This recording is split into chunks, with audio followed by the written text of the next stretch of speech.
Okay, Assalamualaikum warahmatullahi wabarakatuh. Welcome back to my YouTube channel.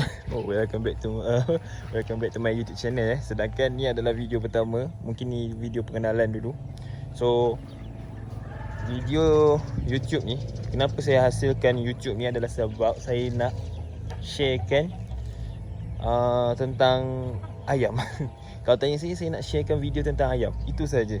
Kalau boleh saya juga nak berkongsi ilmu tentang ilmu-ilmu ayam yang saya tahu, kan. Terutamanya lah kalau tanya saya, Syamo. Kalau tanya saya, terutamanya Syamo. So, saya harap korang semua enjoy video saya apa semua. Dan jangan lupa subscribe. Okay, so video pertama ni saya tak tahu nak buat apa. Saya just nak buat vlog kot. Reban ayam saya ni. So, ni reban ayam saya.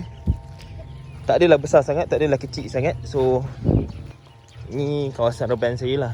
So, insyaAllah lah nanti dalam beberapa minggu kita akan buat penambahbaikan lah. Kita akan tambah reban lagi. Actually kat sini sebenarnya kita akan cuba tambah reban. Buat 2 kotak lagi. Kotak macam sana tu. InsyaAllah nanti kita akan buat video lah. So ni video reban buruk saya.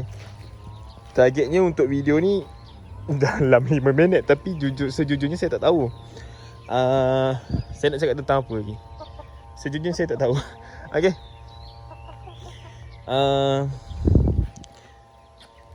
sejujurnya saya tak tahu. Saya nak cakap pasal apa. Saya tak ada topik tau. Tapi inilah reban saya. So stay tune untuk next video. InsyaAllah kita akan buat video lepas ni. Mungkin kita akan review ayam-ayam yang ada dekat reban saya. Kat sini saya ada beli setakat ni lah. Kita ada beli Ratu Kambu, Ratu LHK, Syamo Eropah dengan Indio Gigante. So ada 4 jenis. Actually 3 je lah. 3 jenis. Ayam Ratu, ayam Syamo dengan ayam Indio Gigante. So cuma dekat bahagian ayam Ratu tu kita ada 2 pecahan, iaitu LHK dan juga Ratu Kambu.